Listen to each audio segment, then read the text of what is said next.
Hello guys and welcome to English with Vlad podcast.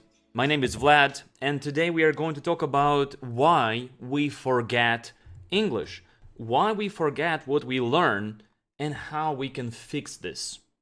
So, just to recap, last time we talked about designing your environment, to start speaking English, to start using English, right? But today we are taking a crucial next step in this discussion. So the trap many of us fall into is becoming the eternal student. I call this eternal student. We learn a lot, passively usually, and we never apply what we've learned. We never start basically living in English, using things we learn. So we highlight words, we do grammar exercises, we learn the rules, but when it's time to start actually speaking, our minds go completely blank and we don't know what to say. So the harsh reality is that learning without applying is just a vicious cycle of memorizing some things and then forgetting. And I'm sure you will agree with me, how many times you can remember that you learned something. You went through that topic, but just because you did not apply it, just because you did not use that topic or that idiom or that phrase, you actually forgot it. Maybe in the comments below you can let me know if this thing resonates with you, if what I'm saying you feel is true.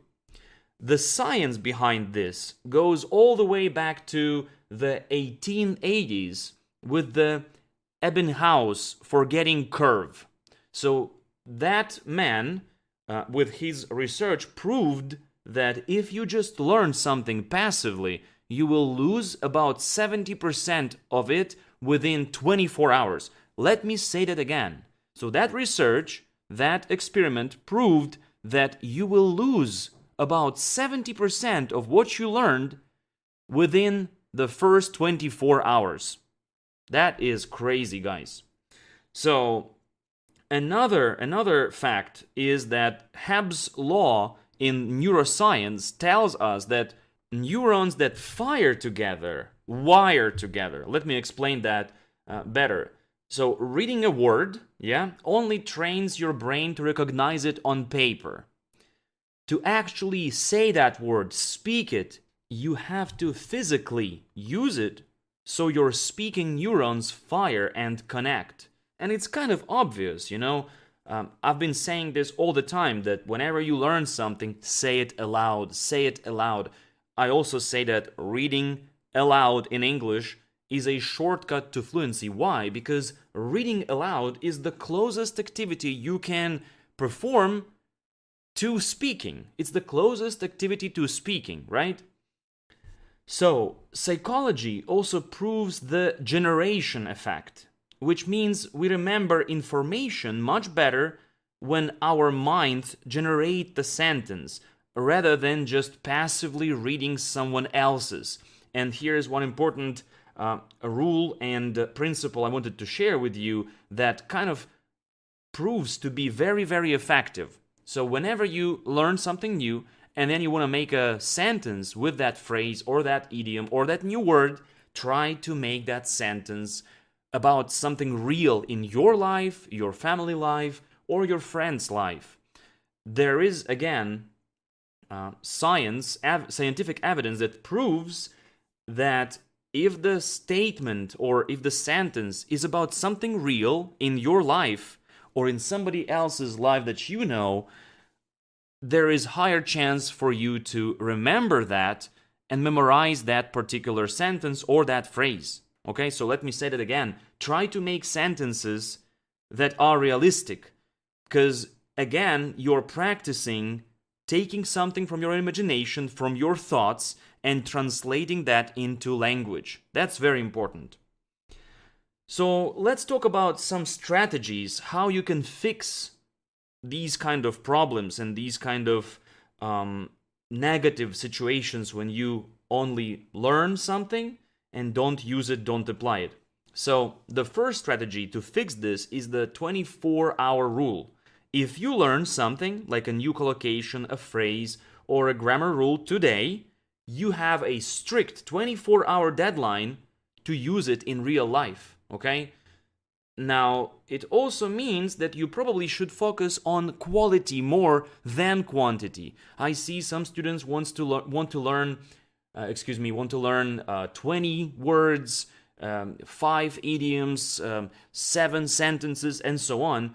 But of course, it's quite unrealistic that you will then practice all of that in 24 hours. That's why it's better to focus on 3 phrases and focus more on quality than on quantity, and give yourself this 24-hour deadline to actually use that phrase, collocation, or grammar rule again, either in writing, speaking, reading it aloud, making some sentences, doesn't matter. The most important thing is to actually use it in that 24-hour window.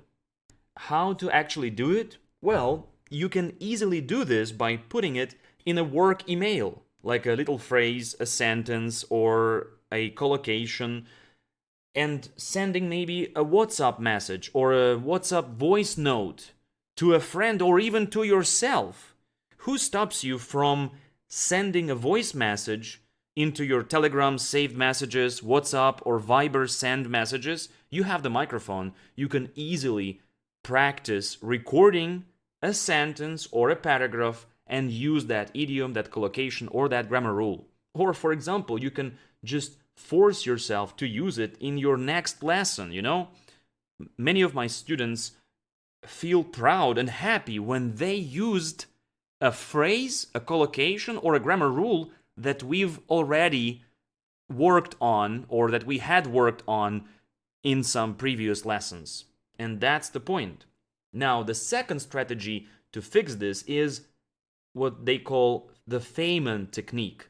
The Feynman technique, which basically means you have to teach something to learn it.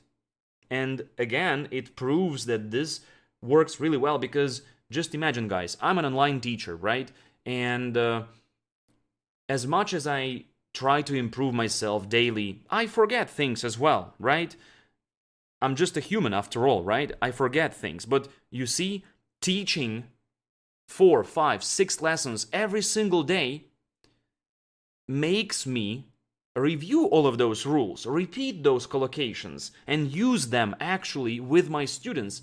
That's why some of my students pointed that out, that, well, Vlad, it's easy for you to use things because you teach so many lessons every day. Yes, that's right, but you can also learn from this, from my experience, and design certain rules, deadlines, or methods to actually apply something you learned recently, again, not to forget it.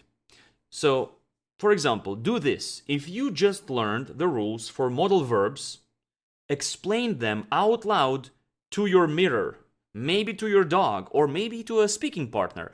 Why am I saying to a mirror, to a dog? Well, because most of the learners complain that I have nobody to talk to, in English, right? Like a fellow learner or a partner, something like that, which kind of brings me to the point that that's why you need to join our community of friendly English learners, because you can practice and use some of those rules in the comments or in our chats. We even have a voice chat where I regularly send a specific task to a specific topic, and you are required to basically record a short voice note, voice message in that chat, and use that rule, that collocation, or maybe practice a pronunciation of certain word, something like that. But if you can't explain it simply, you haven't mastered yet. So if you can't explain to someone else what you've just learned, that means you can't say that you've learned it, That's the point here. So if you don't have a speaking partner, join our community and find one. Hang out with other people who also learn English. Now, if you don't have a partner right now, but you want to practice all of these principles, well, the best solo strategy is reading aloud. This exercise, as I mentioned, bridges the gap between passive reading and active speaking. You see, it forces your mouth muscles to work and your brain to process the grammar actively.